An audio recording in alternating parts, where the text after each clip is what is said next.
YS Vivekananda Reddy చనిపోయిన తర్వాత ఆయనపై లేనిపోని ఆరోపణలు రావడం దారుణమన్నారు వైఎస్ షర్మిల. ఆస్తి కోసమైతే హత్య జరగలేదని స్పష్టం చేశారు. ఆస్తులన్నీ ఆయన కూతురు సునీత పేరు మీదే ఉన్నాయని చెప్పారు. కొన్ని మీడియాలు సంస్థలు కావాలనే ఆయన వ్యక్తిగత లైఫ్ గురించి ఇష్టానుసారంగా ప్రచారం చేస్తున్నారని మండిపడ్డారు. వివేకానంద ప్రజల మనిషని, ఆయన సాధారణ జీవితం గడిపారన్నారు షర్మిల. అసలు లాజికే లేదు. ఎందుకంటే సునీతకు మోటివే లేదు. సునీత వివేకానంద రెడ్డికి మా చిన్నానికి ఒకటే కూతురు. అన్ని ఆస్తులు వివేకానంద రెడ్డి గారి పేరు మీద, మా చిన్నాయన పేరు మీద, చిన్నమ్మ పేరు మీద ఎప్పుడూ లేవు. అసలు ఆస్తులన్నీ క్రియేట్ చేసిందే చిన్నాయన సునీత పేరు మీద. అన్ని ఆస్తులు ఎప్పటి నుంచో సునీత పేరు మీదనే ఉన్నాయి. అలాంటప్పుడు సునీత ఆస్తుల కోసమో లేకపోతే ఆస్తి ఇంకెవరికో రాసేస్తాడు వివేకానంద రెడ్డి అన్న లాజిక్ లో అసలు అర్థమే లేదు. ఒకవేళ లేదు సునీత హస్బెండ్ ఆస్తి కోసం చేశాడు అనుకుంటే చంపాల్సింది వివేకానంద రెడ్డి గారిని కాదు, సునీతను చంపాలి. అసలు ఈ ఆస్తులు ఎప్పటి నుంచో చిన్నాన్న సునీత పేరు మీదనే రాశారు, సునీత పేరు మీదనే క్రియేట్ చేశాడు అనాలి.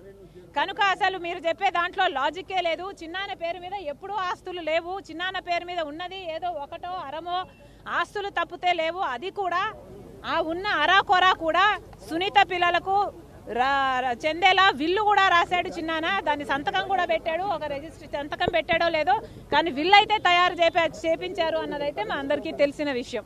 ఇది చాలా అన్యాయం అండి. ఇది చాలా చాలా అన్యాయం. అసలు వివేకానంద రెడ్డి ప్రజల మనిషి.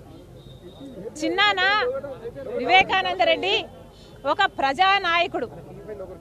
ఒక ప్రజానాయకుడుగా వివేకానంద రెడ్డి గురించి మాకంటే కూడా పులివెందల మనుషులు, వైఎస్ఆర్ జిల్లా మనుషులే ఇంకా ఎక్కువ ఎరుగుదురు. ఎవరైనా ఏదైనా సమస్య తీసుకొస్తే చిన్నాయన దాన్ని ఎప్పుడూ తృణీకరించలేదు. అసలు వాళ్ళతో పాటు వాళ్ళను కూడా తీసుకెళ్లి అటు పెద్ద కలెక్టర్ ఆఫీస్కి అయినా సరే, చిన్న పంచాయతీ ఆఫీస్కి అయినా సరే వాళ్ళను తీసుకెళ్లి మరీ సమస్యను పరిష్కరించేవాడు. అసలు చిన్నాయన ఎలాంటి వాడంటే సెకండ్ క్లాస్ అయినా థర్డ్ క్లాస్ అయినా ట్రైన్లలో ప్రయాణం చేసి మరి వాళ్ళ కోసం అవైలబుల్ గా ఉన్నాడు. ప్రజల కోసమే పనిచేసిన ప్రజా నాయకుడు వివేకానంద రెడ్డి. అలాంటి నాయకుడు మీద ఈరోజు కొన్ని మీడియా హౌసులు ఆయన వ్యక్తిత్వం గురించి, ఆయన పర్సనల్ లైఫ్ గురించి మాట్లాడే అర్హత లేదు. మీడియా హౌసులకు విలువలు ఉండాలి. విలువలు లేని రోజున విశ్వసనీయతను కోల్పోతారు మీడియా హౌసులు. దయచేసి వివేకానంద రెడ్డి పర్సనల్ లైఫ్ గురించి మాట్లాడే అర్హత కూడా మీకు లేదు. దయచేసి ఒక ప్రజా నాయకుడిగా మాత్రమే వివేకానంద రెడ్డిని చూడాలి. ఈరోజు వివేకానంద రెడ్డి లేడు.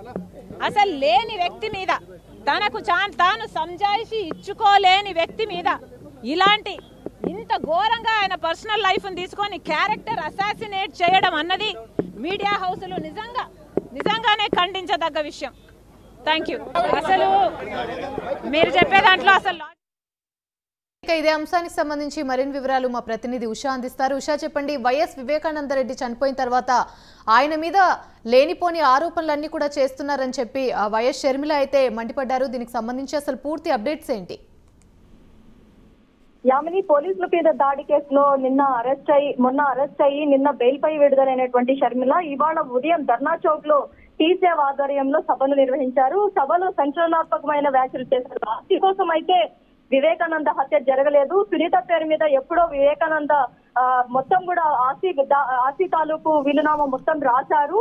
వివేకానంద ప్రజల మనిషి. పులివెందుల, కడప జిల్లాలో ఎవరిని అడిగినా కూడా ఈ విషయమే చెప్తారు అన్న కోణంలో ఆయన సాధారణ జీవితమే, ఏదైతే సాదాసీదా మనిషి, సగటు మనిషి ఎలా జీవిస్తారో అలాగే జీవించారు అన్న కోణంలో, అలాగే కొన్ని మీడియాలు ఏదైతే ఉన్నాయో పర్సనల్ గా తన లైఫ్, వ్యక్తిగత జీవితాన్ని మొత్తం కూడా హైలైట్ చేసి చూపిస్తున్నాయి.